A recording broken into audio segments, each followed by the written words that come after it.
이교재 책 읽기 40번은 한병철의 신에 관하여인데요. 시몬 베이와의 대화. 이거를 지금 여덟 번째 읽고 있습니다.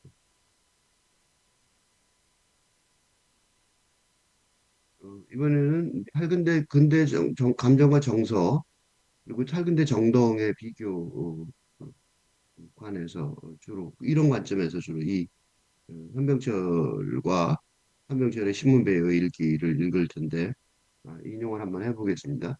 이건 에르스트 윙어의 넌 에세이 아픔에 관하여. 이거는 그 한병철의 인용입니다. 당신이 아픔에 대해서 아픔을 어떻게 대하는지 알려주면 나는 당신이 누구인지 말해주겠다. 참 멋진 말이죠. 아픔의 종류를 보면 사람을 알 수 있다. 사람의 종류를 알 수 있다. 그 소리겠죠.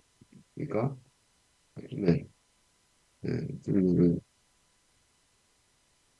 보면 그 사람의 예, 종류를 알 수 있다. 이건 뭐 다른 사람한테 말할 필요 없이 자기가 스스로 그런 거죠. 그러니까 내가 어떤 거에 아프냐. 이건 그냥 일반적으로도 참 좋은 말인 것 같아요. 그러니까 이거는 자신이 자기가 어떤 일에 아픔을 느끼는지 안다면 자기가 자신이 어떤 사람인지 인지 알 수 있을 겁니다. 예를 들면 예를 들어 어, 10만 원, 10만 원은 없죠. 자네 그러니까 5만 원짜리 어, 지폐를 잃어버렸을 때 느끼는 아픔, 과 뭐라 그럴까? 어, 누군가의 불친절에서 느끼는 아픔 중에서 어떤 것이 더 크게 느껴지는지 생각해 본다면, 어? 어, 어떤 사람인지 답할 수 있을 것 같습니다. 응? 그죠? 일면 5만 원짜리가 잊어버린 게 굉장히 아프고 잠을 못 잘 지경인데 누군가 불친절한 거는 별 신경이 안 쓰이면 사람보다 돈을 되게 중요시 여기는 거죠. 근데 5만 원짜리를 잊어버린 아픔은 그것도 되게 아프죠. 너무 약올라. 근데 그거보다 누군가가 분출질한 거에 아픔이 더 크다면 돈보다는 사람의 관계를 더 중요시 여긴다고 볼 수 있어요. 그렇죠? 그러니까 뭔지는 잘 몰라도 이 얘기만고 이건 약간 경구처럼 말해서 정확하게 뭐라고 말할 수는 없지만 이게 되게 멋있는 말 같아요. 생각을 좀 해볼 만한 말 같아요. 어쨌든 그래서 이 귀절 에르스트 밍고의 아픔에 관하여 이 귀절을 가지고 배우가 아픔을 대하는 방식은 그러니까 우리가 그녀 개인뿐만 아니라 그녀의 사상 그죠? 조금 전에 말한 것도 사상이죠. 그러니까 아픔이 생각보다 중요한 것 같아요. 아픔이라는 것이 아픔의 경험이라는 것이 음, 인간 자체 그 본성 어, 연결되어 있는 것입니다. 음? 그러니까 아픔이라는 게 생각보다 중요해. 아픔이라는 것이 여러 경험의 종류 중에서 아주 심오한 것인데, 그지? 그러니까 다른 것보다 아픔이라는 것이 훨씬 중요한 것 같아요. 그래서 아픔이 견디기 힘들다 그런 것도 있지만 아픔이라는 게 가진 뭔가 그런 심오한 그런 특성도 굉장히 중요한 것 같다. 그런 생각을 할 수 있어요. 그녀는 호모 돌로리스. 그래서 호모 돌로리스란 슬퍼하는 인간이라는 용어를 쓰는데 이 호모 돌로리스란 말은 뭐냐면 근본적으로 슬퍼하는 인간이죠. 이때 호모 돌로리스는 어쩌다 잠깐 슬퍼하는 게 아니라 슬픔이 음, 기저, 삶의 기저. 깔려 있는 사람이라는 뜻으로, 그치? 돌로리 슬퍼하는 인간이란 말은 그냥 슬퍼하는 게 아니라 슬픔이 기저에 깔려 있는 호모 돌로리스라고 말하는데, 이거는 내 생각에 예수님을 말하는 거죠. 예수님이 그랬죠. 예수님, 성모 마리아야말로 호모 돌로리스죠. 그죠? 왜냐하면 예수님 아들이 죽고 아들을 먼저 보내고 죽은 그 엄마라는 사람은 당연히 호모 돌로리스죠. 그지? 예를 들면 성모 마리아처럼 아들 먼저 보는 응? 근데 뭐 가슴에 못을 박는다 그러죠? 가슴에 못을 박고 예. 가슴에 못을 박혀서 산다면 어떻겠어요? 그러니까 이 호모 돌로리스의 전형이 내 생각에 성모 마리아 같아요. 그래서 성모 마리아가 그 로마의 베드로 성당, 그게 이게 로마의 본당이죠. 교황 저기 있는 것. 본당 입구에 있는 성모 마리아 상. 그게 이제 바로 그 아들이 죽은 아들이 그 뭐랄까 그 십자가에 어, 내려진 예수를 안고 있는 예수를 안고 있죠. 안고 쳐다보고 있는 성모 마리아의 형처럼 조각상. 그 호모 돌로리스가 그러니까 그리스도교의 핵심 상징이라고 볼 수 있어요. 그렇죠? 이게 교황청이니까. 응? 음악 교황청이. 그러니까 교황청의 입구에 베드로성에 제일 중요한데 거기에 있는 거잖아요. 이거 알죠? 이 그림 뭐 많이 안 본 사람 별로 없을걸? 그런 건데 그게 어, 예수님이 돌아가셨는데 어머니잖아, 자기도. 성모 마리아가 어떤 생각을 했는지 모르지만 어머니인 것과 원처니까 육체를 가진 사람으로서 호모돌로리스라고 생각하는 거예요. 그러니까 이 배유는 호모돌로리스라고 얘기하는 거는 영성의 응? 그리스도교 영성 사상과 관계가 있다.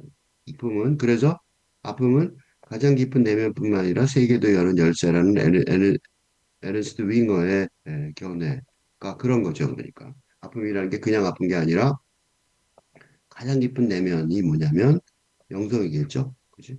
그러니까 음, 심리적인 내면이 아니라 심리적인 뿐만 아니라 영성까지 그런 거겠죠. 그러니까 내면이라고 하면 심리적인 거, 마음을 말할 텐데 가장 깊은이라는 최상급 때 형용사를 쓴 걸 보면 그거는 가장 깊은 내면이란 말은 영성을 말하는 거고 아픔이 그러니까 그런 영성으로 가는 그런 세계를 여는 영성의 세계를 여는 열쇠라고 말했던 거고 그게 시몬 배우를 읽어보면 아픔 얘기가 참 많이 나온단 말이죠. 그래서 배우도 전적으로 동의했을 것이다. 그러니까 자기가 그렇게 생각하는데 어, 시간이 그래서 그거를 사실은 배우도 그렇게 말했어요. 시간에서 영혼에 도달하려면 반드시 아픔이 필요하다. 딱 그 말을 했어요. 시간에서 영혼에 도달하려면 시간은 현실 세계죠. 현실 세계고 물질적 현실 세계에 속한 시간에서 영혼은 영성의 세계. 영성의 세계 영혼에 도달하려면 어, 지금 한명철이 주장했던 한명철이 판단했던 그런 얘기를 어, 딱 똑같이 하고 있어요. 이렇게 그러려면 반드시 아픔이 필요하다는 거지. 아픔이라는 게 예. 나도 옛날에 아프다가 아픈 일이 사람은 살다 보면 있죠. 아프다가 그 아프의 학교라는 시를 쓴 적이 있는데 뭐 그것까지 읽을 틈은 없고 아픔이라는 것이 단순히 고통을 받고 그걸 벗어나야 되는 게 아니라 무슨 학교 같은 느낌이 들었어요. 아픔의 학교라고 시를 쓴 적이 있습니다. 발표한 적도 있고. 어쨌든 그 신문 배우가 호모 돌로리스 고 슬퍼하는 인간. 이때 슬퍼하는 인간은 아까 내가 말한 것처럼 영성적 차원이죠. 이러한 점에서 한병철이 영혼의 우정을 느꼈던 것 같습니다. 그러니까 영혼의 우정이라고 말할 수 있죠. 그러니까 아픔의 우정이라고 말할 수 있는 거예요. 그러니까 아픔에 관한 배우의 생각들은 우리에게 낯설게 다가온다라고 한병철이 지적하며 그 낯설게 다가오는 이유는 뭐냐면 이때 우리에게 낯설게 다가온다라고 말하는 이유는 뭐냐면 우리는 여기서 물질 중심주의, 긍정인, 근대인, 응? 그러니까 아픔에 관한 배우의 생각들이 무조건 낯설게 다가오진 않아요. 어떤 사람은 아닐 수 있어요. 근데 단지 근대인이라면 낯설게. 왜냐하면 영성의 차원은 잘 못 느끼니까 말이죠. 없으니까 개념에서 배제돼 있으니까 그지? 영성 차원이 이제 그래서 근데 근대적인 세계관에서 영성 차원이 배제돼 있죠. 교회를 뭐 같이 회사원 전체가 가고 이런 일은 없잖아요. 그러니까 공적인 세상에서 배제돼 있단 말이죠. 그죠?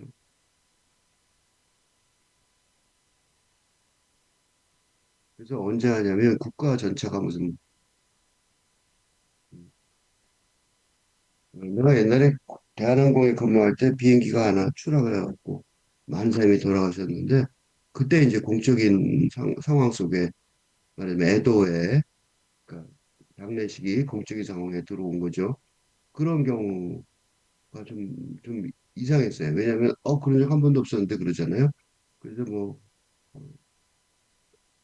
어, 세월호에 사람들이 많이 죽고 그거에 대해서 얘기할 때 우리가 좀 어색해하는 이유가 그런 그 영혼의 얘기, 그 죽음의 세상이 갑자기 공적인 세상에 들어오면 우리가 다 어색해하고 낯설게 느껴진단 말이죠.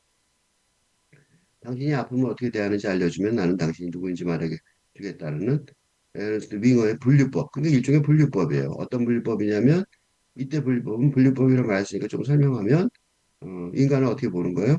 두 종류로 보는 거죠. 그지? 영성의 세계를 어, 아는 사람인지 뭔지 이거는 응? 돌려서 말했지만 사실은 아픔에는 현실적인 그러니까 육체적이고 현실적인 아픔뿐만 아니라 다른 아픔이 있다는 거죠. 영적인 아픔이 있다. 아픔에 관한 배우의 생각들은 우리에게 낯설게 다가온다. 어, 왜냐하면 고대했었어요. 오늘날 우리는 아픔을 거의 적대적이거나 아픔을 느낄 줄 모른다.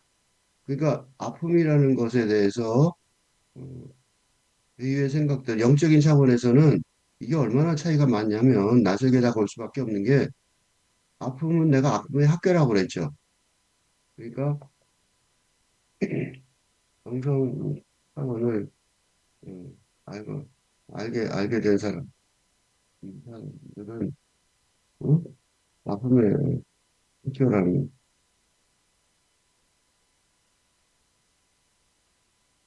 개념처럼 아픔이라는 게 보통 육적인 차원에서 현실적인 차원에서 느끼는 거죠. 육체적이고 현실적인 차원에서 거의 아픔이 그저 아픔에 그치는 것이 아니라 정성 차원이라는 가장 깊은 내면의 세계로 들어가는 열쇠로 받아들이기로 하는 겁니다. 그지? 그러니까 보통 사람들은 그냥 아프다고 보통 얘기했지만 사실은 이런 세계 생각이 있단 말이죠. 그런데 이는 살근대적인 사고방식입니다. 그러니까 오늘날은 즉 근대정죠. 그래서 근대 시대인 오늘날 이런 뜻이에요.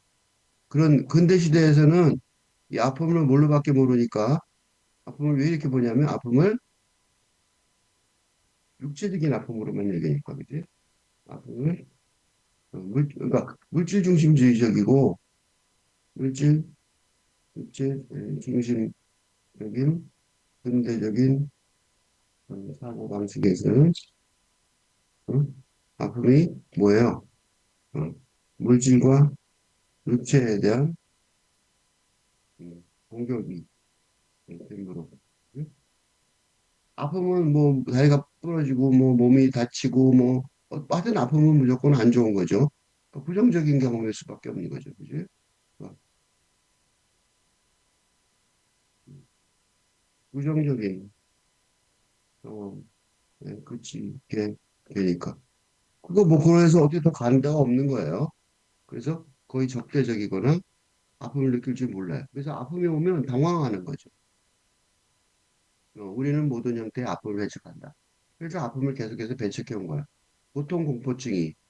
그래서 고통공포증이 있어요. 그래서 아프면 어떻게 해라고 뭐 그런 얘기 참 많아요. 진통제도 되게 많죠. 마약이 일종의 진통제죠. 응?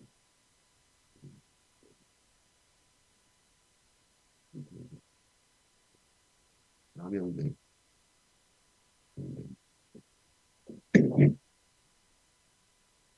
원래 그 마약이 지금 미국에서는 그 허락이 됐거든요. 소비가. 그게 이유가 뭐냐면 진통제 때문에 그래요. 말기암 환자, 음,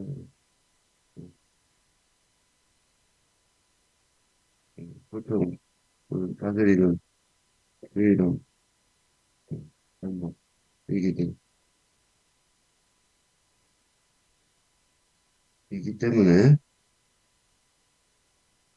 이런 논리에 대해서 미국에서는 그 선진국에서는 서구 선진국에서는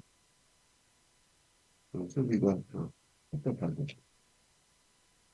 이게 미국 갔을 때 조심해야 될 게 이상한 사탕 먹으면 안 됩니다. 거기에 마약 성분이 들어있어서 그게 왜 그럼 사탕을 마약으로 만들었냐?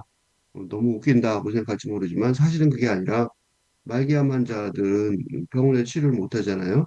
어, 병원에서 치료 관리를 포기한. 그 사람들 관리하고 치료를 안 해주니까 그럼 어떻게 고통을 견디냐? 진통제가 잘 안 들으면 어떡하냐? 그래서 문제는 거죠. 그죠? 포기한 기존의 의약, 의약품이 진통제가 잘 있지 않는. 그래서 마약 얘기가 나온 거예요. 그런 논리에 이길 수가 없어서 그래 그러면 합법화 해줄게. 그래서 합법화가 된 거거든요. 지금 그래서 합법화가 돼 있습니다. 미국도 그렇고 어느 정도죠. 뭐 그건 아니지만 그렇지만 그건 남용되는 건 말릴 길이 없죠. 그래서 우리는 아닙니다. 고통공포증이 이게 바로 고통공포증이 세상을 지배한다는 말이 그래서 작은 말이 아니에요. 마약을 남용하게 만든 합법적으로 심지어 사람조차 아프지 않아야 된다. 그래서 아픈 사람을 싫어하죠. 아픈 거를 되게 싫어하고 아프지 않으면 근데 이게 문제가 뭐냐면 그런데 아픔의 경험이 없다면 서로의 내면적으로 깊이 드러날 일이 없다는 점에서 생각하는 경우에도 표면 필피적인 차원의 논문으로 말 가능성이 높다는 높다는 위험이 있습니다. 위험성이 있습니다. 그리고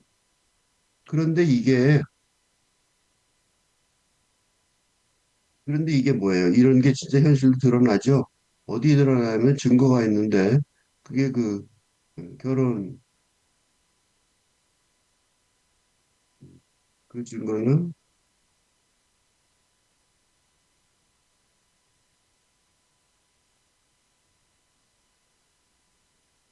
결혼으로 이어지는 음, 연애 예능 프로그램에 파악하지, 확인할 수 있습니다. 그러니까 그 싸울 얘기가 살짝만 나오죠. 예? 약간의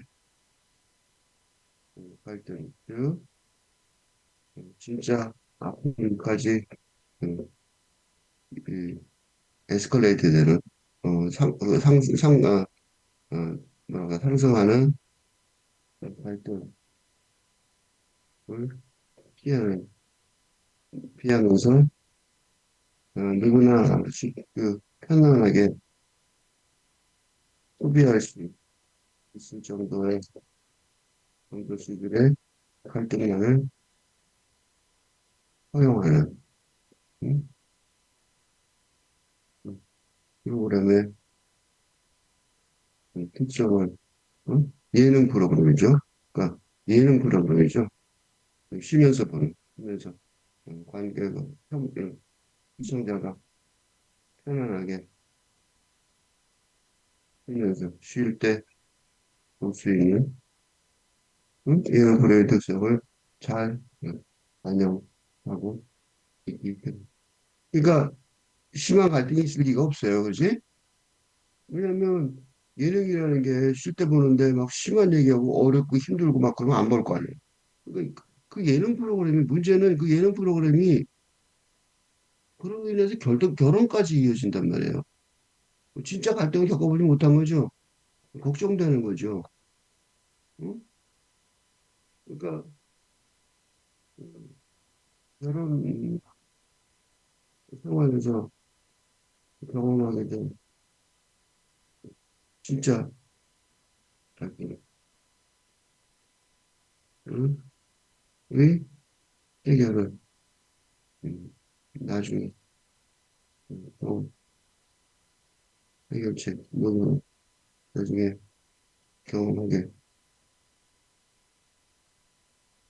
될 것이니까 이런 가능성이 높아질 밖에 없죠. 그지?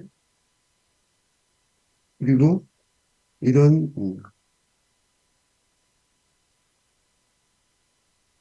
이런 사고방식이 네, 그것이니까 음,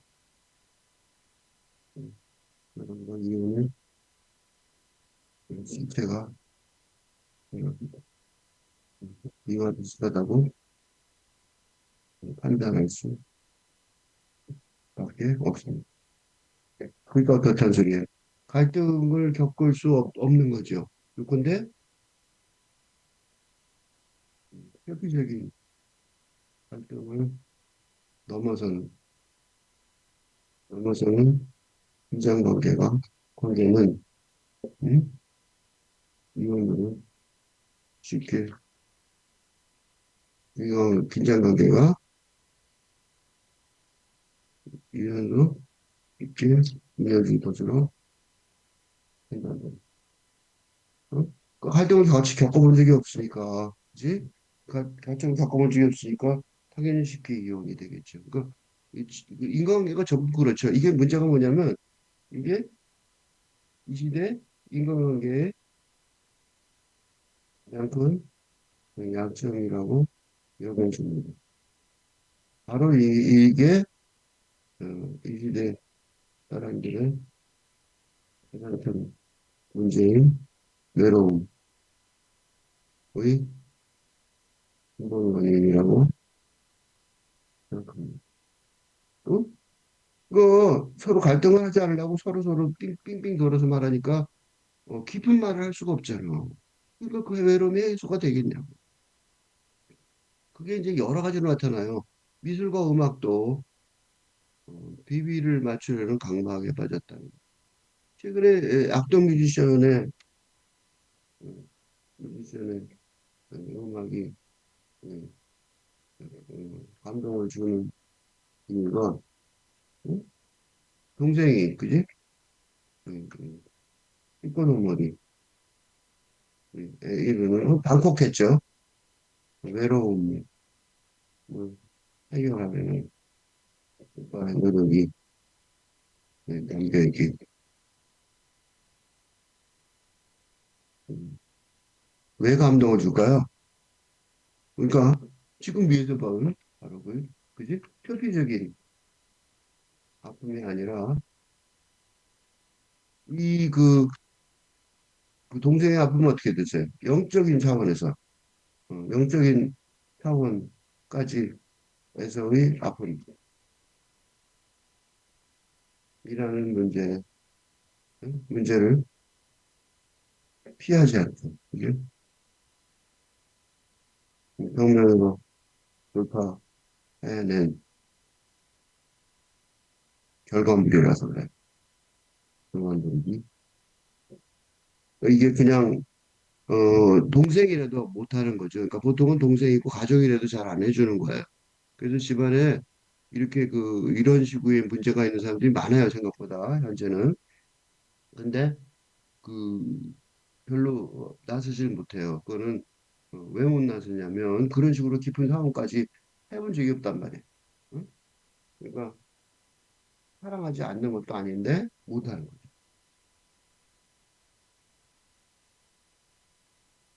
그래서 이게 막 데이트를 치고 있더라고요.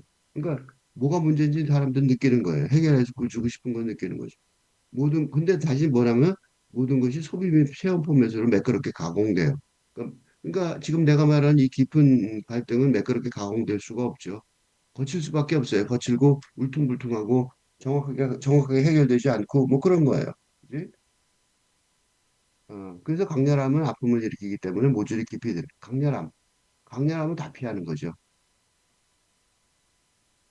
깊이 되는데 이렇게 계속 깊이할 수가 없는 거죠. 문제는 이런 식의 음, 강렬함,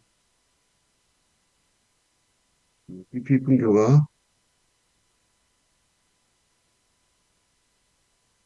어, 풍조가 근본적인 외로움의 음, 원인이라는 거지.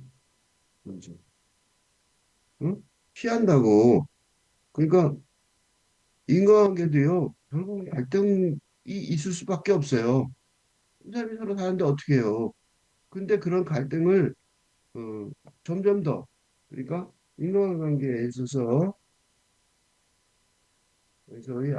갈등이라는 아픔은 아까 얘기했듯이 일종의 학교입니다. 그 활동을 극복하면서 좀 더 깊은 관계가 되어가는 것입니다.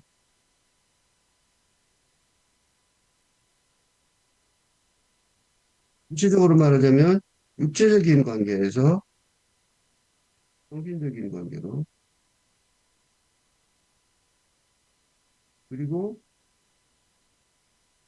감정적인 차원을 넘어서서 영적인 차원까지 발전할 수 있- 게 되는 것입니다. 그러니까 육체적인 관계가 있을 수 있어요. 근데 그게 정신적인 관계가 되는 거죠. 고백을 하고 서로. 이거는 그냥 육체적인 관계인데 여기서는 뭐냐면, 음, 너를 사랑하는 것 같아. 음, 사랑하는 것 같아. 고백. 그지? 고백은.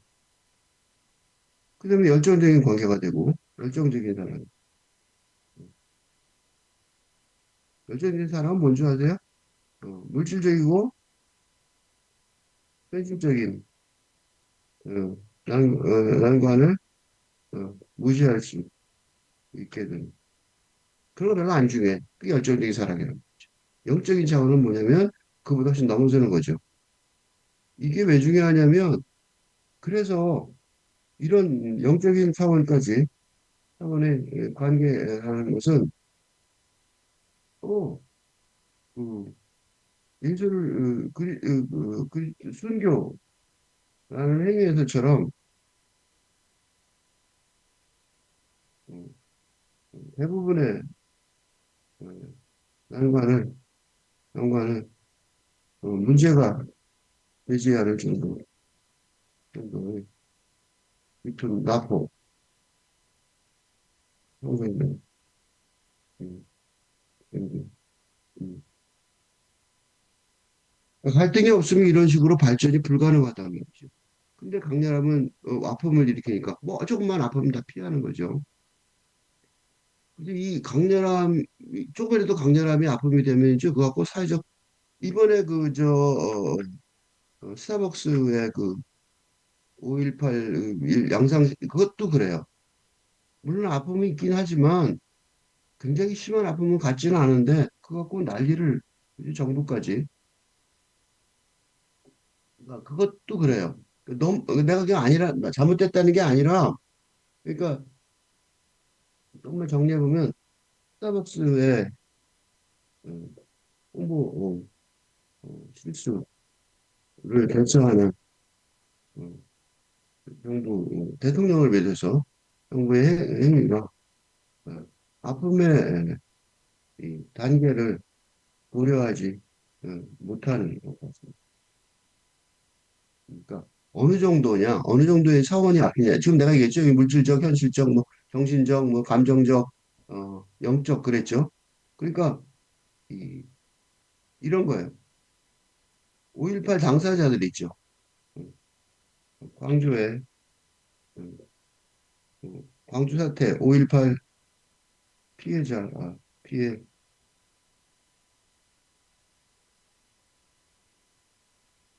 관련자들,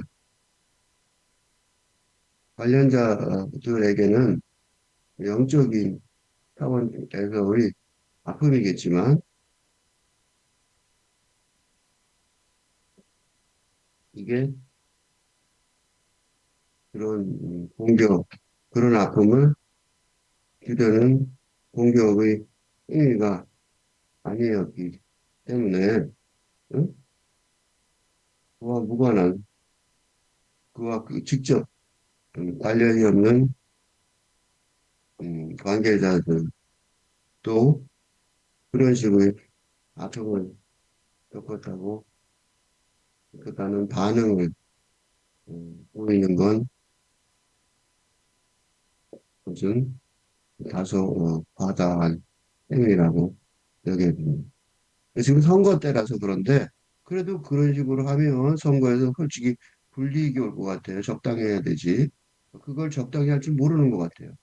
그러니까 이거는 내가 누굴 공격하는 게 아니라 이런 음, 아픔 불감증이라고 그러죠. 스타벅스의 다른 사람이 아픈 거 상상도 못하는 거야. 아픈 불감증도 문제지만 큰 문제지만 어? 정부 등의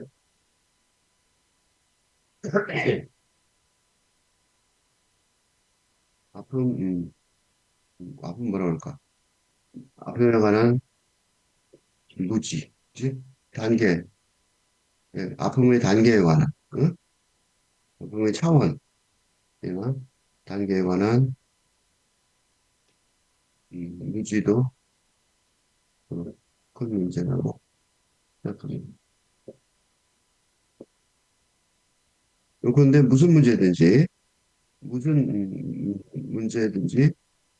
그 문제의 깊이, 차원이나 단계에 맞춰서 대응해야 효율적이기 때문입니다.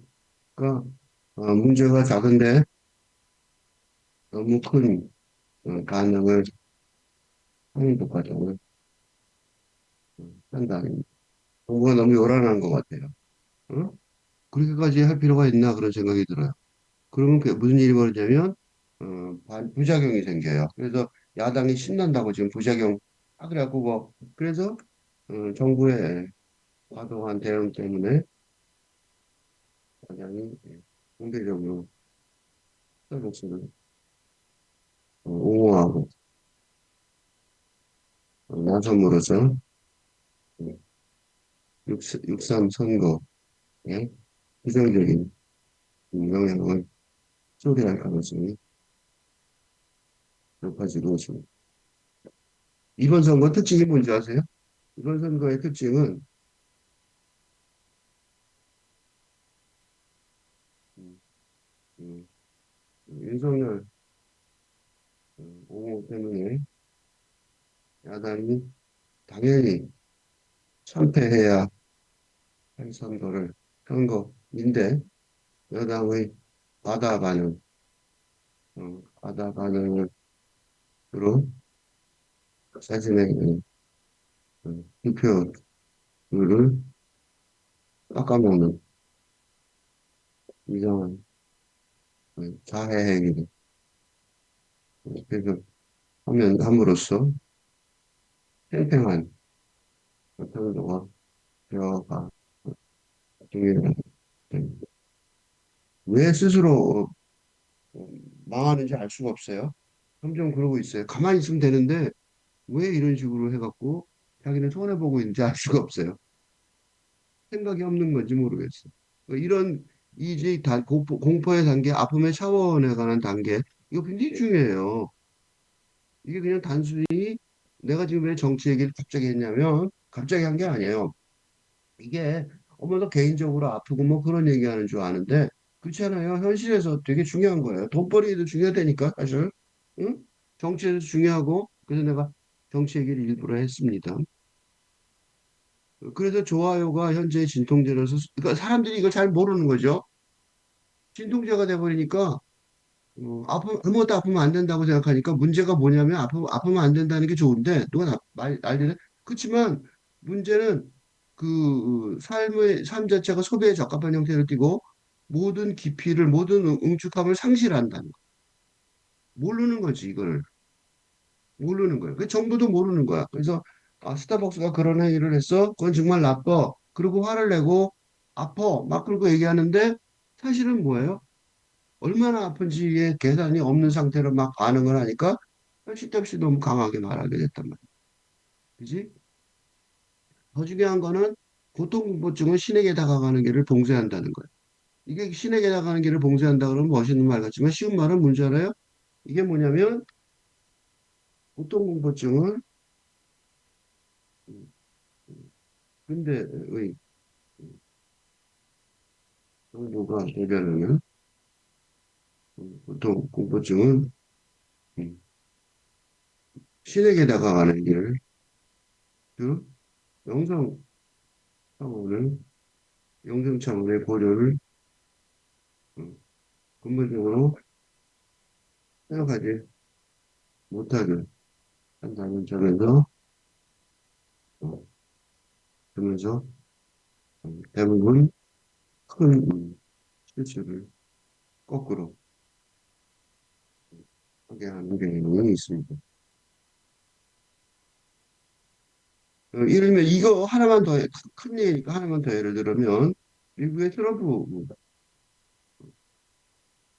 소련의 푸틴이나 미국의 트럼프가 어, 이라크나 아, 어, 어디지 거기가? 우크라이나나 또는 이란을 그 대상으로 공격하는 전쟁하는 일 쉽게 생각한 이유도 바로 이런 보통 공포증의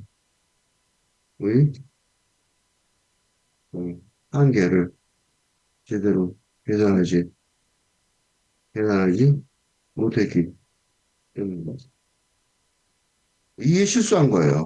이 실수가 커요. 왜냐하면 소련 사람들이나 자국민이죠. 미국 사람들의 보통 공포증은 때문에 어떻게 해요? 음, 자국민의 전사나 부상에 대해 민감하게 반응한다는 하니까 응? 전쟁을 과감하게 전략을 수립하기 어렵다는. 있습니다.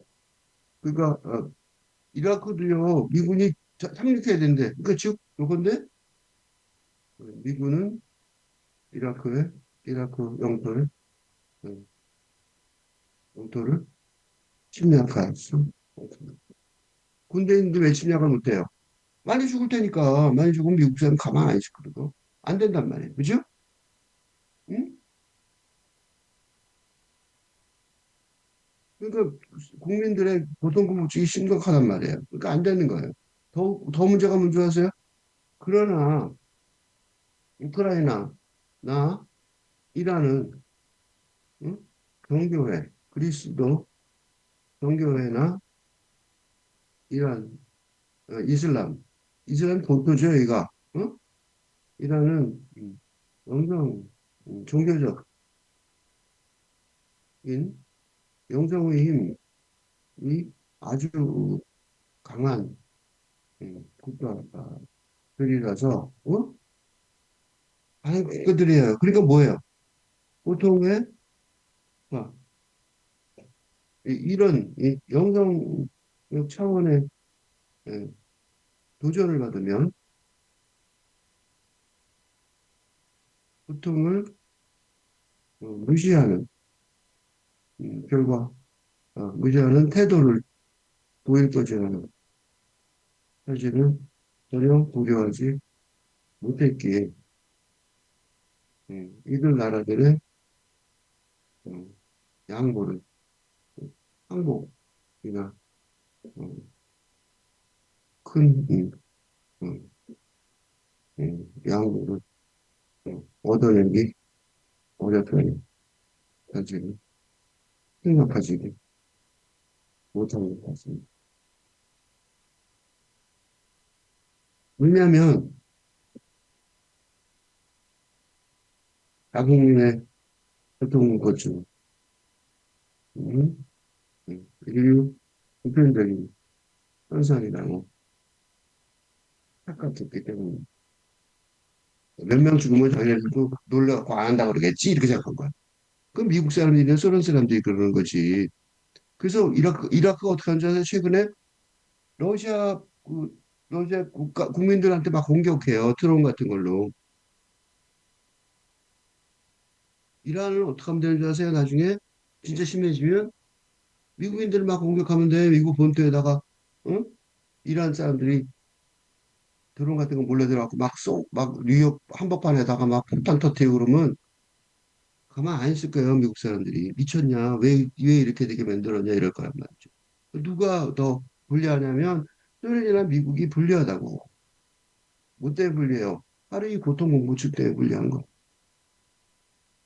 근데 이란이나 그 우크라이나는 뭐예요? 엄청나게 종교적인 나라들이란 말이에요. 보통 괜찮다고. 괜찮아 죽어도 이렇게 얘기한다니까? 완전히 이 계산을 못해서 지금 그 난리가 났어요. 둘 다 이게 어떻게 해요? 요컨대 이런 거 미국은 할 수밖에 없겠죠. 뻔한 전쟁.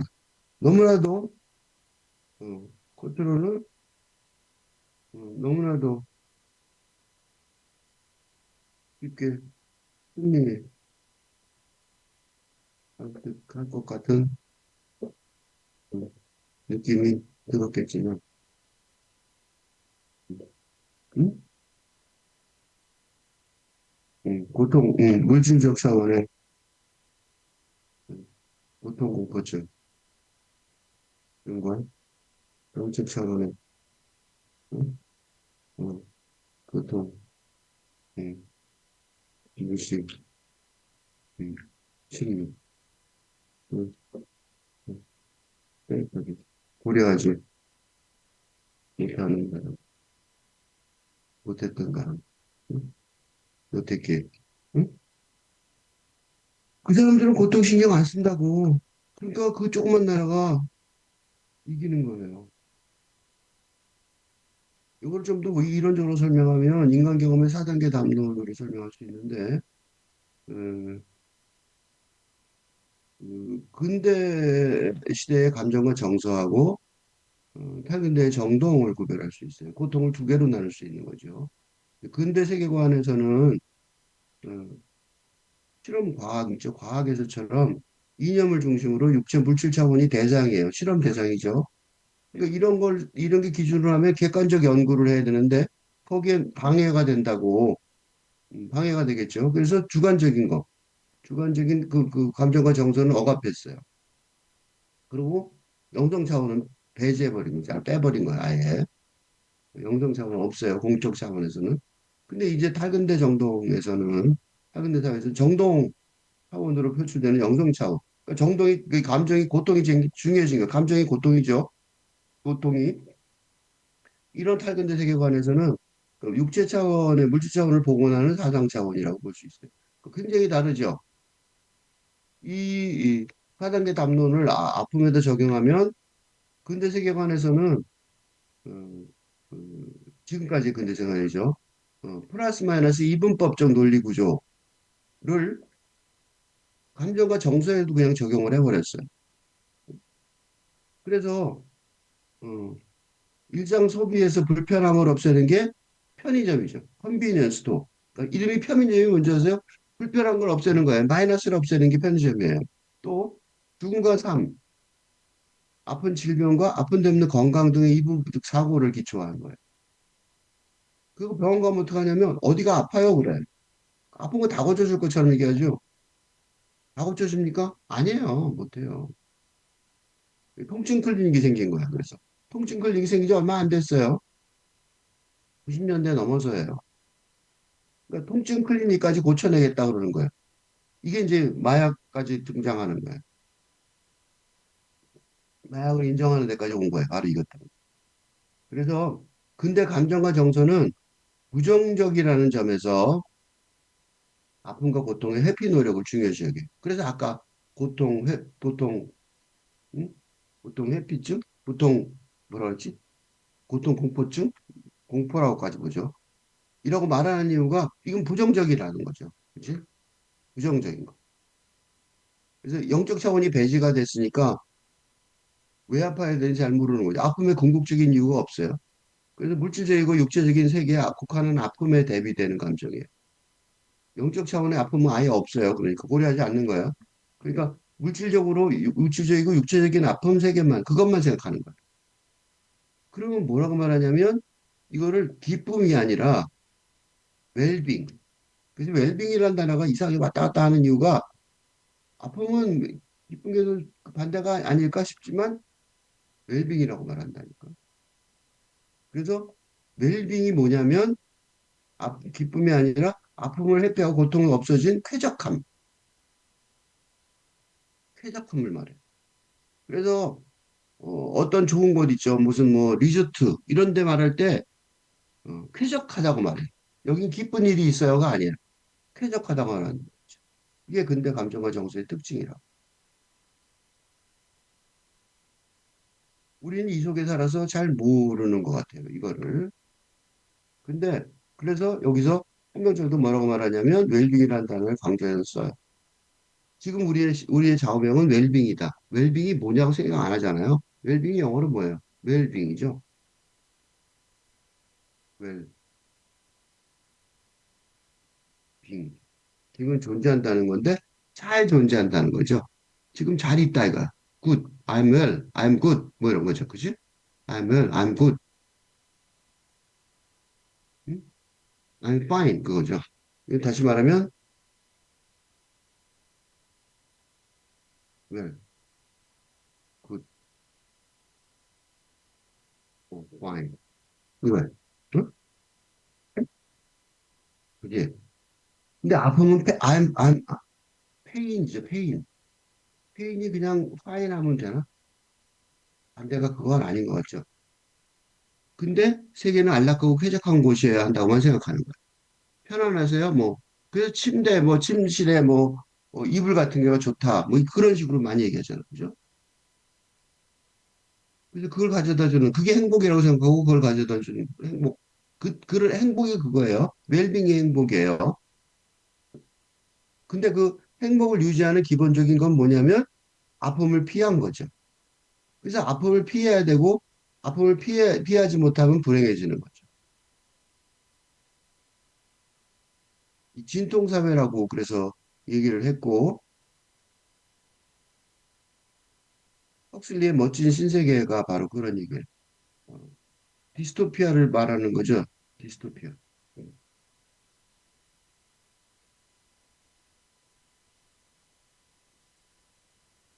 디스토피아는 우리가 유토피아를 목표로 사는데 근대 사회가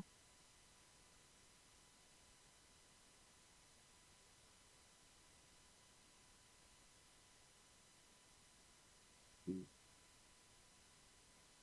유토피아를 목표로 하는데 어, 유토피아가 오는 게 아니라 이상한 게 오는 거죠.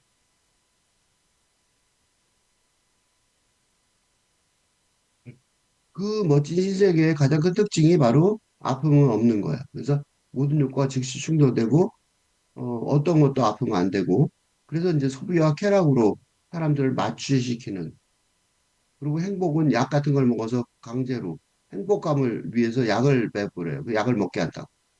약을 먹으니까 다 마약 같은 거에 취해서 행복한 줄 아는 거죠. 니체가 이런 얘기를 이미 했다는 거예요. 중독사회. 그래서 중독사회. 아까부터 내가 마약 얘기하는 이유가 지금 바로 그런 아픔을 포기하려고 맘먹으면 중독사회가 된단 말이에요. 진통사회는 결국 중독사회가 될 수밖에 없어요. 짜라투르스트라는 이렇게 말했다 해서 이렇게 써요. 가끔은 소량의 독약, 쾌적한 꿈, 마지막엔 다량의 독약, 쾌적한 죽음. 지금 이게 이 시대의 구호 같아요. 자잘한 낮의 쾌락과 밤의 쾌락이 있다는 것. 하지만 사람들은 건강을 숭배한다. 우리가 행복을 발명했어라고 마지막 인간들을 말하며 윙크한다. 마지막 인간들이 문제죠. 이제 없어지는데. 그죠? 공포증이 만연한 진통사회는 행복 자체도 희석되고 매끄럽게 가공되어 행복이라고 말하는 대신에 웰빙을 말하는 거예요. 행복이란 말 안 쓰는 거예요, 그러니까. 왜 안 써요? 행복이란 말은 좀 복잡하잖아. 근데 고통 회피만 말하면 웰빙이 되는 거죠. 그 문제가 뭐냐면 보통 회피만으로 행복할 수는 없을 것인데 행복으로 사는 복잡한 어, 그걸 어, 포기하고 그 고통만을 피해야 되는 노력을 집중한 음, 집중한 결과. 음. 그러니까 행복으로 가는 길은 좀 복잡하단 말이에요. 아까 말했죠. 그 4차원이 있었죠. 그 4차원이 다 필요한데 그건 너무 복잡하니까 쓱 빼고 고통만 안 하면 행복할 것처럼 착각게 만든 거야. 그래서 행복이라는 단어 대신에 개념 대신에 웰빙이라는 걸 강조합니다. 이게 잘못됐다는 사실을 알아야 되는데 그러니까 웰빙이 중요한 게 아니라 행복이 중요한 거예요. 그지?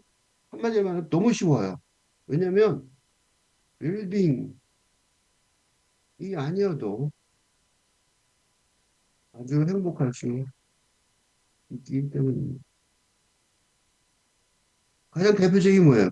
이는 장애인의 경우에는 웰빙 자체가 불가능하지만 아주 행복할 수 있다는 것이 하나의 질문.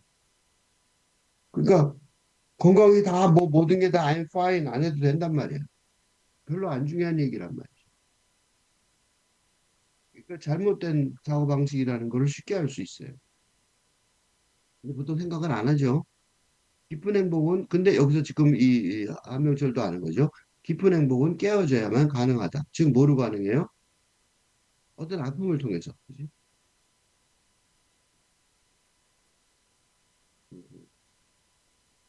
이게 왜 깨어져야 되냐면 즉 정신적인 행복은 입체적인 깨어짐을 통해서 발견되고 정서적인 행복은 정신적인 깨어짐을 통해서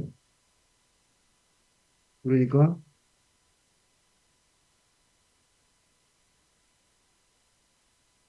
그러니까 영적인 행복은 정서적인 깨어짐을 통해서 할수 있을 테니 이런 딱 정돈된 상태로 가진 않겠지만 대강 말하면 이렇게 돼요. 어떤 아픔을 통해서 간단 말이야. 행복이. 어? 행복이 아무 그냥 자연스럽게 샥 오는 게 아니라 어떤 아픔을 통해서 하나 깨어지면서 그러면서 가능해지는 게 보통 더 깊은 행복이라. 어. 이 깨어짐은 아픔의 부정성에 의해서 발생한다. 근데 오늘의 매끄러움의 문화는 어떤 형태의 깨짐도 신뢰하지 않는다. 그래서 내가 아까 예능했는데 어, 예, 사람 예능 이 경우에는 깨짐이 있을 듯 하면서도 깨짐 자체를 경험하는, 경험하지는 못하게 하는 게 우선 굉장히. 그래서 가만히 그런 예능을 보세요. 그 뭐가 없어요. 깨지는 게 없어요. 깨질 위험만 있는 거죠. 깨질 분위기만 있는 거죠. 즉, 깨질 것 같은 분위기만 양산을, 양산함으로써, 그지? 시청률, 음, 같은 경우. 잘 보세요. 진짜 깨진 얘기 아니에요. 근데, 결혼하기로 약속한, 결국, 약속한 커플이 결혼을 한다면, 대대적으로 홍보가 되지만, 만약, 어, 깨진다면, 그런 사례는 절대로 언급이 되지 않습니다. 그치? 되게 웃기죠? 왜 결혼하는 거는 막 떠들고 반대로 깨진 건 왜 안 말하냐고. 왜냐면 그거는 이 매끄러움의 문화, 그치? 예능에 안 어울리니까. 음. 다크데리, 다크데리다의 고명론이 이제 등장을 하는데, 왜냐면 아픔이라는 거를, 아픔, 고통은 두 가지로 볼 수 있는데, 하나는 그러니까 영성 차원의 영혼에 도달하게 하는 탈근대 정동이 있을 수가 있는데 그거하고 어, 아픔의 적대적인 진통사회의 근대 감정 정서를 구별할 수 있단 말이죠. 근데 구명론은 뭐냐면 이 탈근대 정동을 설명하기 위해서 그러니까 이건 뭐냐면 탈근대 정동을 묘사하기 위해 근대 감정의 용어를 사용한다는 그 옛날 용어를 사용할 수밖에 없는 거예요. 그래서 새로운 탈근대 정동을 묘사하기 위해서 근대 감정의 용어를 사용하는데 그게 차원이 어떻게 돼요? 차원이 엄청나게 서로 다르죠. 그게 문제인 거죠. 근데 또 하나는 중요한 게 뭐냐면 여기서 또 하나 더 중요한 거는 탈근대적인 담론은 근대적인 담론을 포함하면서도 초월한다는 생활의 권리를 지향합니다. 즉 탈근대 정동은 근대 감정을 포함하지만 합니다. 이걸 좀 더 설명하면 예를 들어 아픔이라는 탈근대 정동은 영적인 차원으로 근대 감정을 초월하지만 그래도 그럼에도 육체적이고 육체적인 그 차원의 아픔을 포함합니다. 응? 이런 뜻이에요.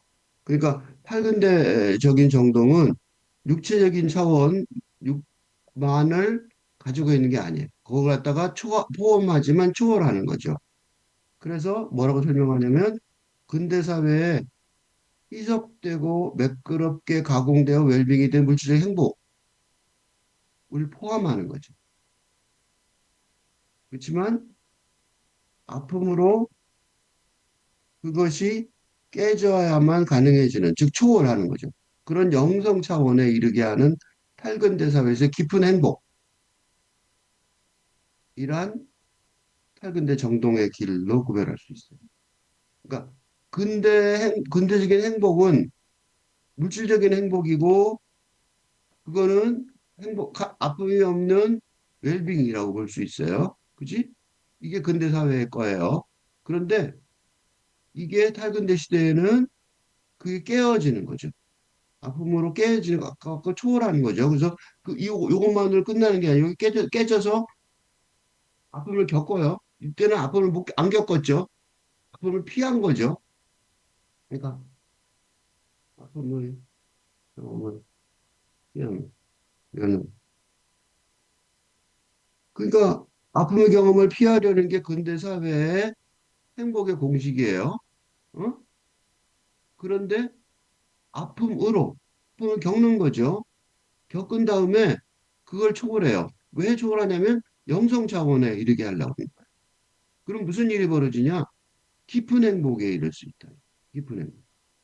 요거는 그러니까 요건 뭐예요? 낮은 행복. 즉, 낮은, 낮, 낮은 행복에는, 을 경험하지. 이런 뜻이에요, 다시. 그지? 그러니까, 근대 사회 사람들은 낮은 행복이라고 생각 안 하겠죠? 자기 그냥 행복해. 라고 생각하겠죠? 근데 그 행복이 낮은 행복일 수밖에 없다는 거예요. 왜 그래요? 높은 행복이 있으니까. 이거 갖고는 안 된다는 거예요. 그리고 이게 문제가 뭐냐면, 근대인의 낮은 행복, 웰빙만으로 충분히 살아갈 수 있다면 그 물질적인 낮은 물질적인 차원에서의 행복 뭐 그렇다면 좋겠죠. 이거 뭐 누가 말려? 이렇게 살아갈 수 있다면 얼마나 좋겠냐고 그지? 살아갈 수 있다면 좋겠지만 응?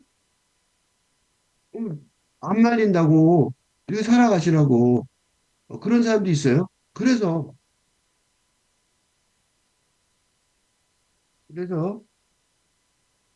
실제 이런 어, 설명과 무관하게 음, 낮은 차원의 행복만으로 잘 살아가는 주변의 사람들이 많겠지만 음?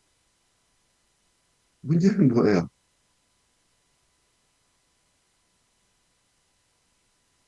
그런 식으로 계속 살아가는 게 점점 더 불가능해지고 있다는 게 문제예요. 그렇게 살아가면 누가 문제냐고. 그럼 뭐 이런 고민할 필요 없잖아. 그 증거 중에 하나가 외로움입니다. 요컨대 어, 윤석열 대통령처럼 부자고 그치? 대통령이고 미인 아내이고 일시적으로 어, 오자는 게 오자는 게 없는 것 같은데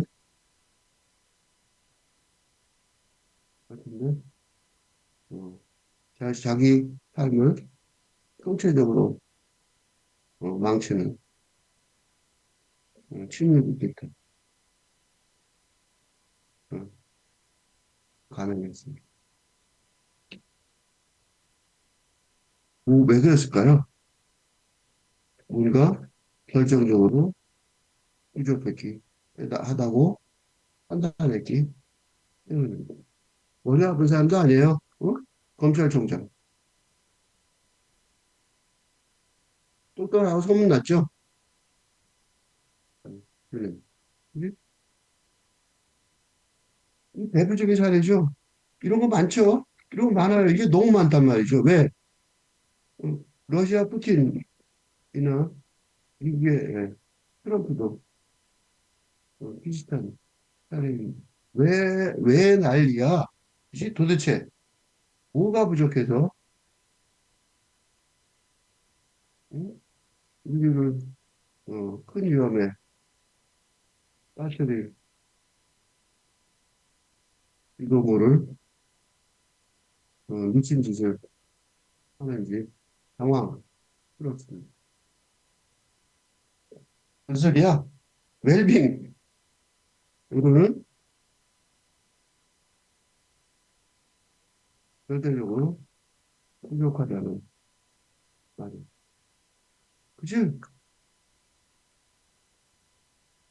뭐가 더 있어야 돼? 뭐가 더 있어야 돼? 그치? 뭐가 더 있어야 돼? 그죠? 뭐가 더 있는지 찾아보시기 바랍니다. 안 된다는 거예요.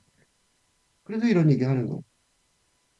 이거 왜 해야 돼? 그런 사람들 안 해도 좋아요. 내가 이렇게 얘기하는데, 왜 나 이건 상관없는 것 같아. 나하고 무관한 것 같아. 안 하셔도 좋아요. 안 하셔도 좋다고. 안 할 수 있으면 안 하면 좋겠지만, 과연 그게 되냐 이거야. 너무 늦은 때. 응? 그러니까 너무 늦게 이런 혁명적 전환의 필요성을 어, 느끼게 된다면 되지 않게 되기를 바랍니다. 너무 늦게 그런 일이 벌어지면 이제 고칠 수도 없죠. 당황해진단 말이에요. 내가 자신 있는 이유는 뭐냐면 숫자가 이런 식으로 자신 있게 주장하는 이유는 이게 역사의 어, 흐름이기 그렇게 바뀔 거니까요. AI와 로봇의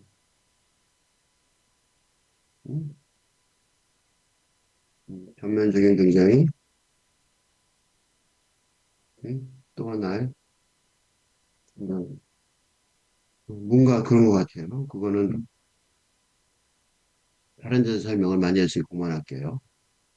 그래서 그 중에 하나의 증거가 또 신자유주의 성과 사회예요. 이건 이제 한병철이 제일 잘하는 거, 제일 잘 설명하는 거죠. 그러니까 우리가 자신을 실현한다고 믿는데 사실은 뭐야? 우리 자신을 착취하는 자기 착취가 있는 거예요. 응? 지금 중고등학교에서 공부하는 아이들 무지 열심히 공부하고 자기 꿈을 실현한다고 생각하는데 사실은 자기 착취하고 있는 거죠. 회사에 다니는 사람들도 마찬가지고요. 주식 투자하는 사람들도 마찬가지. 무슨 소리냐면 옛날에는 명령과 억압을 통한 타인 착취였단 말이죠. 그걸 안 하니까 더 효율적인 거, 자기 착취, 자유 착취니까 옳은 거로 생각하는 거야. 근데 이게 신자유주의 석가사회의 가장 큰 문제라는 거를 확인시켜 준 게 한병철이에요. 그래서 한병철이가 세계적인 음, 피로사회에서 세계적인 사상가가 됐단 말이죠. 응? 그러니까 니들 속고 있어. 그걸 정확하게 보여준 거예요. 그러니까 타자에 의해 착취되는 근대 산업 자본주의 사회, 규율 사회와 전혀 다르다는 거야. 시몬 베이유는 그 전에 살았죠. 그래서 시몬 베이유는 공장, 교육기관, 치료기관으로 대표되는 규율사회에 살았단 말이죠. 우리 한국 사회도 계속 그렇게 살았어요. 그러니까 이게 지금 새로운 사회가 왔다는 사실을 모르는 거죠. 그 세계에서는 아픔을 규율을 익히게 한다는 점에서 그 옛날에는 아픔을 익히게 한다는 점에서 중요한 생산 요소였단 말이죠. 학교에서 어떻게 했어요? 학교에서 체벌을 했어요. 응? 그 세계에서는 학교에서 체벌을 공공연하게 어, 학습, 능력, 경제를 위해 교사가 탈. 그 때렸다고 옛날에는 공부시킨다고 선생님 좀 때려주세요 우리 애 때려서라도 좀 잘 가르쳐 주세요 그 부모님이 부탁했다니까 말도 안 되는 소리죠 근데 옛날 교육사회는 그랬단 말이죠. 반면에 우리는 어떻게 해요? 신자유주의 성과사회 산다고. 요새는 안 때려요. 왜요? 때릴 필요가 뭐 있어? 아픔을 들으세요. 왜냐하면 아픔이 아니라 행복과 안녕이 성과를 내는 능력을 향상해야 돼. 그러니까 자기 잘 살라고 주관을 열심히 해야 되니까. 그지? 시스템이 더 교활해진 거죠. 그지? 예전에는 규율 사회에서는 고통으로 어, 유력하게 했다면 신자유주의 성과 사회에서는 뭐예요? 그지? 성취 가능성으로 미끼로 자발적으로 음, 교활한 교활한 그지? 사회주의 오늘은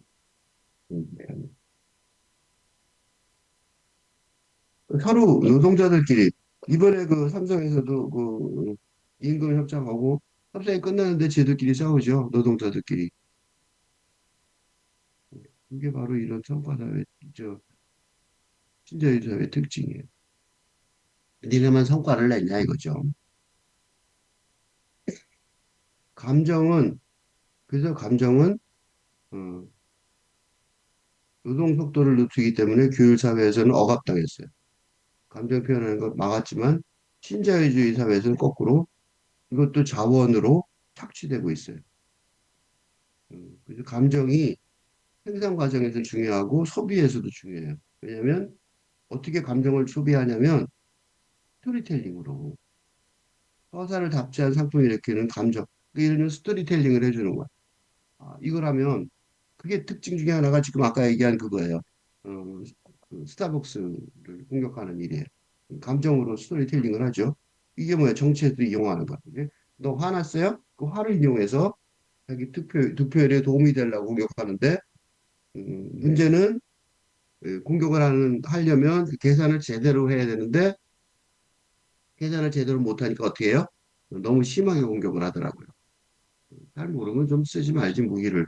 어, 근데 어쨌든 그 서사, 서사를 탑재한 상품을 일으키는 감정을 소비하는 사회라는 걸 알고 있기 때문에 그런 식으로 어, 스타벅스에 대한 공격을 통해서 정치적인 이득을 보려고 그러는 거고 한쪽에서는 스타벅스를 방어함으로써 이득을 보려고 그러는 거예요. 누가 더 이득이냐?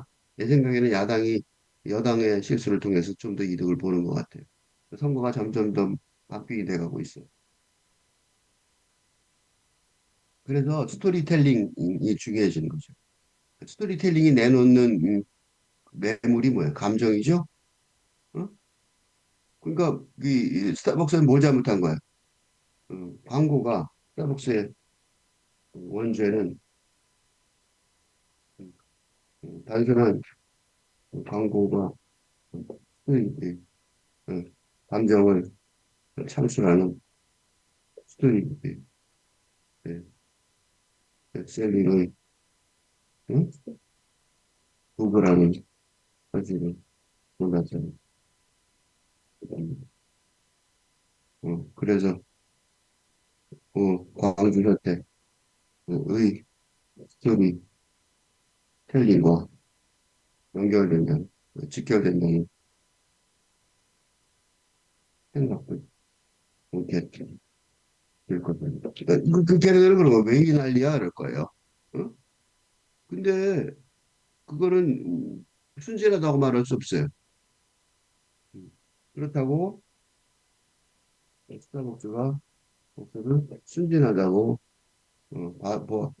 용인할 수는 없습니다. 왜냐하면 스타벅스라는 커피 체인점이 성공한 이유가 스토리 텔링을 잘 활용했기 때문에. 그러니까 자기네들이 잘 활용해 그걸 모른다고 그렇게 되잖아. 그죠? 그러니까 변명이 잘 안 통하는 거예요. 그래서 스타벅스의 사과가 잘 통하지 있습니다. 뭐 때문에 잘 통하지 않는지도 모르는 것 같아요. 그래서 보세요. 이런 분석이 스타벅스 내부에서 어, 제대로 이루어지지 않는 동안 스타벅스는 천문학적인 현실을 보고 있습니다. 무슨 말이야? 이 말은 이거 무슨 소리냐면 이런 음, 돈벌이하고 전혀 무관한 듯한 공부가 사실은 가장 가장 밀접한 공부라는 점이 한인대 시대의 큰 특징입니다. 이 영적인 거고 영성이 무슨 돈하고 관계 있어? 이렇게 생각 들죠? 가장 관계 있어. 성공하고 무슨 관계가 있어? 성공하고 가장 관계가 있어. 응? 돈 잘 벌고 잘 살려면 이런 공부를 하는 수밖에 없단 말이죠. 되게 이상한 소리죠. 이상한 소리예요. 경영학과에서 이 공부해야 되는 거야. 상대에서 이 공부해야 된다. 순수한 사용 가치가 중요한 게 아니라는 거죠. 신자유주의 디지털 사회의 특징은 규율 사회의 아픔이 옛날에 아픔이었는데 아프지 않다는, 즉 아픔과 고난을 다루지 않고 오로지 행복과 안녕을 최대화하려는 긍정 심리학에서처럼 모든 형태의 부정성을 제거하려는 긍정성의 사회라. 부정성을 다룰 줄을 몰라요. 그래서 한번 이런 문제가 터지면 다 정신을 못 차려요. 생각해 본 적이 없는 그런 얘기니까. 근데 앞으로는 굉장히 많이 나올 거란 말이죠. 그래서 이런 공부가 중요해요. 그러나 교육사회의 자본과 성과사의 빅데이터는 둘 다 뭐예요? 순수한 양, 숫자라고, 숫자, 양, 볼륨. 둘 다 뭐냐면 어, 효율과 효용을 중심으로 작동하는 근대사회 담론이. 그러니까 이건 무슨 소리냐면 옛날에 교율 사회니 뭐 성과 사회니 이 둘 다 뭐다? 자본주의 근대사회라. 둘다 자본주의 근대사회라는 점에서는 같기 때문에. 뭐 조금 다른 것처럼 보여도 사실은 둘다 근본적으로 같다는 거예요. 둘 다 자본주의 근대사회예요. 그게 좀 더 세련돼진 것뿐이란 말이죠. 성과 사회는 좀 더 세련돼진. 그래서 그 규율 사회의 자본, 성과 사회는 빅데이터죠. 성과 사회의 빅데이터는 뭐 다른 것처럼 보이지만 둘 다 뭐다? 둘 다 숫자예요. 돈도 숫자죠. 얼마 벌었냐? 응? 성과 사회 빅데이터도 마찬가지죠. 데이터도 뭐, 얼마냐? 크기가 그거죠. 그 디지털이라는 단어가 프랑스에서는 뉴메리크라고 써요. 뉴메리크는 뉴메로라는 숫자에서 나온 거예요. 그다 숫자란 소리. 둘 다 세계를 뭘로 보냐? 효율과 효용으로 생각하는 거죠. 그러니까 조금 넣고 효율과 효용이 뭐예요? 적은 걸 오직 뭐냐면 음, 인풋이 인풋보다 아웃풋이 더 많으냐. 이게 효용이에요. 내가 뭘 집어넣는데 집어넣는데 기계에다 집어넣는데 그거보다 나오는 게 더 많으면 이게 이익이잖아. 그지? 응? 근데 한치 네. 응? 이게 효용과 효용이에요. 그거 다 숫자 얘기죠? 그지? 이윤이 시대 이익이 최대로 나야 된다는 거야. 그러니까 자본과 이 빅데이터는 뭐라고 복잡하게 생각하지만 정신이 있는 게 아니에요. 정신이 아니라 뭐야? 오로지 세고 계산하기만 하는 한가 지능이란 말이죠. 회사라는 게 뭐냐면 내가 그 대한항공에 있을 때 조중훈 회장이 한 말이 있어요. 조중훈 회장이 대한항공 이거 진짜 한 말이니까 조중훈 회장 네.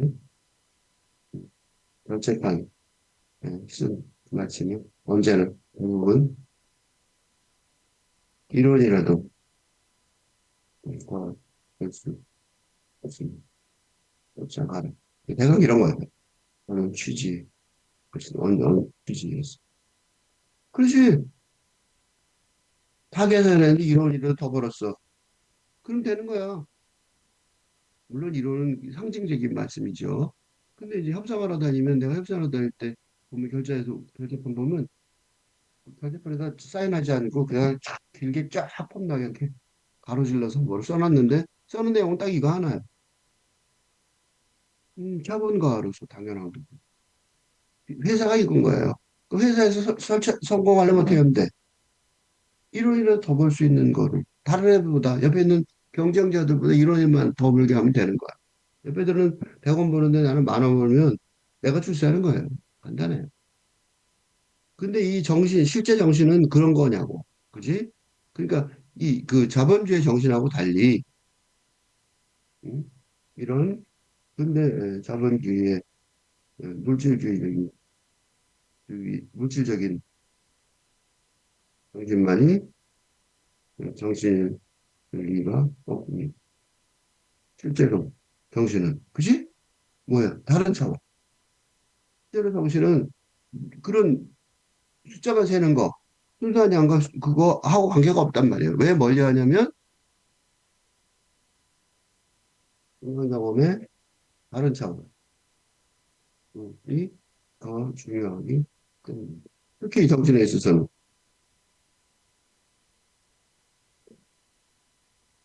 특히 정신의 경우에는 이념, 정신 차원, 그 물질 차원이 아니죠. 이 물질, 물질 차원 넘어서 그지? 당연히 육체, 물질 차원을 넘어서겠죠? 정신으로, 기준으로 어디까지 가요? 정신 정도가 아니죠. 정신이 넘어서 그다음에 감정 정동 차원, 물질나 정동 차원 여기 나아갈 수 있기 때문에 있기. 그죠? 그러니까 정신을 물질에 가두는 것 자체가 왜 내가 이렇게 길게 얘기했냐면 그러니까 그러니까 근데 자본주의에서 정신을 입자 이익 이익 등 물질 차원에 예, 국한하는 것이 뭐예요? 근본적인 그 억압행위였던 거죠. 억압행위였던 것입니다. 어? 이게 영화 억압행위였단 말이죠. 그럼에도 불구하고 현대인들은 이런 물질 중심주의 사고방식에 젖어 있습니다. 그래서 사랑의 경우에도 어? 어, 소용과 소용만을 계산의 기준으로 했습니다. 그리고 어떻게 해요? 그래서 어떻게 해요? 예능 프로그램에서도 시작할 때부터 직업이나 회사를 자세히 설명하고 계산이나 작업을 자세히 설명하고 공개합니다. 또는 직업이나 계산을 얻기 쉽게 하는 외모나 항목을 자세히 설명하고 공개합니다. 이죠? 이게 바로 근본적인 외로움의 원인입니다. 응? 계산이나 직업이나 외모나 학력하고 할 수는 없기 때문에. 그렇게 살아. 사람하고 사는데, 그지? 응? 영적인 차원을 가진 사람과 사는 일이기 때문에. 무슨 일이든지 그렇잖아요. 그지? 그래서 거기다 그러고 나서 보면 정신을 이야기한다는 말이 되죠. 그래서 정신을 이야기한다가 중요한 말이에요. 왜요? 인공지능은 셀 수 있으면 이해할 수 없다. 이게 지금 되게 중요한 얘기라니까. 이게 되게 중요한 얘기예요. 인공지능은 셀 수 있을 뿐 이야기할 수 없어요. 생각하기에는 이야기하기라. 근데 인공지능은 양만 관찰하죠. 점점 빨라질 수 있지만, 그래서 정신의 머뭇거림에 대해서 되게 얘기를 많이 한다? 머뭇거림이 왜 중요한지는 설명을 안 해요. 머뭇거리는 게 중요한 게 아니야. 왜 머뭇거려? 알면 머뭇거리지 말아야지. 수줍어하고 물러나고 헐릴 수 있다. 이거는 정신의 약점이 강점일 수도 있다 그 소리인데 이게 별로 중요한 얘기 아니에요. 그러니까 이런 정신의 약점조차 강점일 수 있다는 설명이긴 하지만 음, 이게 인공지능과 비교할 때 정신의 강점이라고 어, 일 차원이라고 말할 수는 없습니다. 물론 머뭇거리는 것조차 정신의 힘에 모습이기는 합니다만 그건 그저 머뭇거리는 거리는 힘에 불과할 뿐입니다. 이게 결론은 아니죠? 그지? 그건데 정동이나 영성 차원의 에서 발휘하는 정신의 힘은, 힘을 인공지능은 알수 없을 것이 없다는 점이 점을 강조하는 게 중요합니다. 그러니까 걔네들이 쫓아오지 못할 차원이 있다는 걸 설명해야지 뭐 머뭇거림 이런 얘기는 약간 어, 이상한 얘기예요. 머뭇거리는 게 뭐 나쁘지 않고 좋을 수도 있다 이렇게 말하는 건 좋지만 그게 기본은 아니죠. 설명에. 특히 추론기계 인공지능은 셀 수만 있을 뿐 얘기할 수 없어요.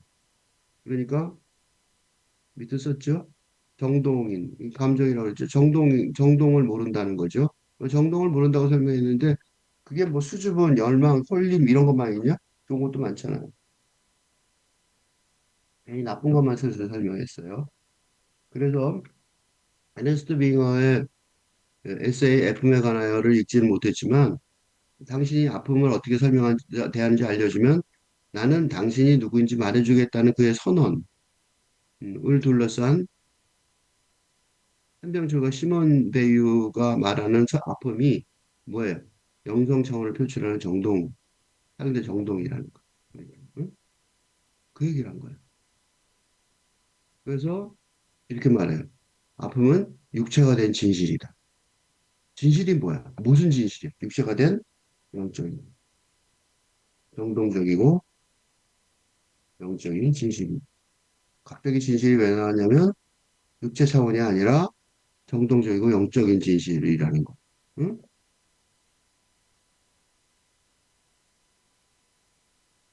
이별이 아프다는 것은 과거의 결합이 진실했다는 증거다. 그죠? 뭘로? 과거의 결합이 정동적이고 영적인 진실. 이별이 안 아플 수도 있어요. 어떤 사람들, 응? 육체적이고 육체적인 차원에서만의 결합이었다면, 그래서 영화에 보면 그런 거 있잖아요. 응? 이별이 전혀 아프지 않을 수 있습니다. 그래서 쿨한, 이별이 멋있다고 나는 통념도 있는 것입니다. 이별은 전혀 쿨하지 않습니다. 쿨한 경우는 육체적인 관계에서만 음, 가능합니다. 그치? 서로 뭐 만나서 그냥 놀았어. 그건 당연히 쿨하게 헤어질 수 있겠죠. 그게 무슨 이별이야? 그냥 작별이죠. 그건 이별이라기보다 작별. 음, 이거 이별이라고 포장한 것뿐이죠. 그러니까 구애받지 않음과 부담 없으면 아프지 않다는 거예요. 이별이라고 말하는 것 자체가 사기죠. 그게 무슨 이별이야? 그지? 아픔이라는 아드네의 실에서 아리아드네의 실 이거 이제 그 그리스 신화거든요. 그래서 신화를 좀 보려고 그래요. 인용을 쭉 했습니다.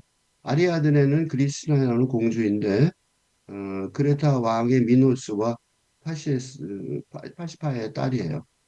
테세우스의 아내가 될 수 있었으나 나중에 디오니소스의 아내가 된 것으로 여겨지는데 테세우스의 아내가 된 얘기가 관련이 돼요. 근데 미노스가 스토리가 뭐냐면 미노스가 음, 아내가 황소하고 관계를 해서 머리가 쏘고 몸이 사람인 괴물을 미노타우로스를 낳아요. 그러니까 이제 그 스캔들이 돼버린 거죠. 그래서 다이달로스에서 미궁을 건설해요. 미로 이야기가 여기서 나오는 거예요. 미노타우스를 가둬놔요. 그다음에 해마다 제물을 바쳐요. 아테네 사람들을. 근데 이제 그 아테네 왕자 테세우스가 이제 이 영웅이죠. 이 미노타우스를 죽이기 위해서 제물로 위장하여 크레타 섬에 들어오는데 아리아드네가 그를 보고 첫눈에 반해요. 응? 그래서 미노타우스 없앨 수 있는 칼하고 붉은 실타래를 주어서 빠져나오게 도와줘요. 그러니까 이제 그걸로 죽이고 칼로 실타래 나왔단 말이죠. 그게 실이에요. 그래서 이제 아리아드네 쫓아가죠, 같이. 여자가. 근데 버리고 가요. 그래갖고 이제 버리고 가고 그, 나중에 이제 디오니소스하고 결혼을 하게 되는데 그 아리아드의 실타래라는 말이 그래서 나오는 거고 음, 그래서 어려운 일을 해결할 때 이 용어로 많이 쓰여요. 그래서 그러니까 이제 그 이별의 아픔이 이 여자한테 드는 거지. 이 여자는 진짜 자기 가족하고 다 버리고 배신하고 다 했잖아. 그지? 우리나라에도 있죠. 그런 게. 그 얘기가 여기저기 많아요. 공주가, 그죠? 예. 삶의 질서는 그래서 아픔의 질서라고 볼 수 있다는 거예요. 그걸 그리스 신화에서도 알고 있다고 생각하는 거죠. 아픔이란 게 뭐냐? 생명 현상들 가운데 진짜와 가짜를 갈라놓는 장치란 말이죠. 그래서 그런 거예요. 관계가 어, 진짜인지 여러분은 분별이 아픈지 여러분은 확인하시. 응? 그러니까 내가 이별해야 된다. 응. 이별할 때라는 건 이별이 아프지 않을 때라고 말할 수 있습니다. 관계가 없는 거죠, 그러니까. 왜냐면 아프지 않은 관계.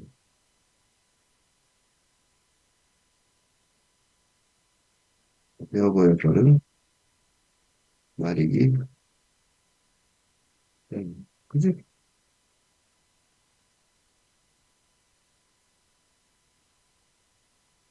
어쩌면 쉬운 건지도 몰라요. 용기를 내서 이별하면 되는. 오로지 아픔 덕분에 우리는 그 아픔이 중요한 기준이란 말이에요. 몸이 있다는 게 중요해요. 그래서 어 그래서 아픔을 겪을 수 있는 몸이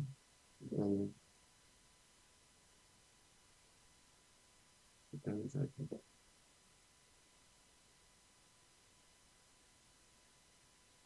그런 영상이 그죠? 음. 아픔이 있어야 사랑도 있는 거죠. 음.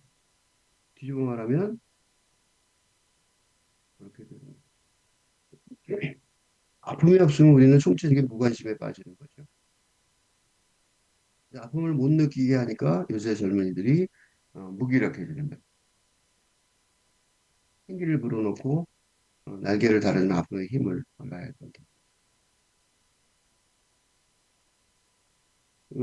근대 의학에서도 음, 아픔에 구애받고 부담받지만 근대의학의 아픔은 뭐예요? 육체 차원이에요. 의학은 육체만 다루단 말이죠. 육체 차원에서만 아프다 그래요. 그러니까 뭐라 그러냐면 아픔과 아프지 않음 플러스 마이너스 이분법으로 대처시키는 아픔의 질서가 그래서 있어요. 근대 의학에서는 이거는 삶의 질서가 되는 건 아니죠. 그게 근대 담론이에요. 그런데 이거하고 달리 어, 근대 담론에서 새로운 지금 그러니까 아픔이라는 것이 질서가 되지 못하는데 탈근대 담론에서는 아픔 갖고 기준이 되는 거죠. 그래서는 거짓과 진실을 구별할 수 있고 그래서 아픔은 생명현상들 가운데 진짜와 가짜를 구별하는 장치라고 말할 수 있습니다. 왜냐하면 탈근대 정도의 아픔의 힘을 알기 때문에. 그래서 뭐라고 말하냐? 아픔은 육체가 된 진실이라고 말할 수 있죠. 시몬 베유가 이거 그래서 이게 그냥 단순한 아픔이 아니라 시몬 베유가 그래서 뭐라고 생각하냐면 근대에서 탈근대의 혁명적 담론 전환의 필요성을 자각하고 있었던 것 같아요. 근데 아직 용어가 없었으니까 단지 탈근대 세계관이 음, 알려지지 않은 1950년대의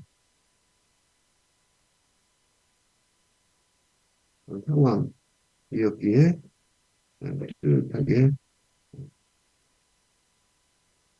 동의할 수 없었던 선구자라고 그렇게 그래서 지금 이거 그러니까 그래서 이거를 쓰고 쓰는 중. 그 설명을 우리가 해야 되겠죠. 그분은 잘 몰랐었는데 사실은 선구자였다. 그 얘기를 하려고 지금 이 글을 쓰는 거고 이게 이 유튜브 채널 이 교수의 백과학년학교의 글의 대부분의 목표입니다. 옛날에 쭉 있었는데 그걸 모른다. 그래서 그거에 대해서 알려주느라고 지금 이 조건학교 이걸 인서 쓰고 있다고 할 수 있습니다. 그래서 보면 문명 비판에 대하여 시몬 베그 이렇게 말해요. 우리 문명에 대한 점검 혹은 비판이란 과연 무엇일까? 라고 생각을 해요. 그러니까 문명 전체에 대해서 질문하는 거예요. 자기도 아는 거야. 이게 문명 전체에 대한 질문이라는 걸. 인간은 어떠한 올가미에 걸려 스스로 만들어낸 것들의 노예가 되었는지 성찰하는 노력이다. 그러니까 근대에 노예가 됐다는 사실을 아는 거야. 응? 즉 근대의 노예가 됐다는 거 아는 거야. 그런데 더 놀라운 건 뒤에 있어요. 원시적인 삶으로 도피하는 것은 게으름의 법이다. 그렇다고 과거로 가면 안 된다는 거야. 무슨 소리냐? 정신과 세계의 근원적 동맹을 우리가 사는 문명의 한복판에서 복원해야 한다. 놀라운 통찰력입니다, 이거. 음. 지금 시대 사람들이 잘 못 해내는 통찰력. 이것 때문에 깜짝 놀랐어요.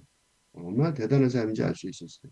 그러니까 특히 원시적인 삶으로 도피하는 것은 게으른 해법이다라는 비판은 최근 근대 전문가들이 응?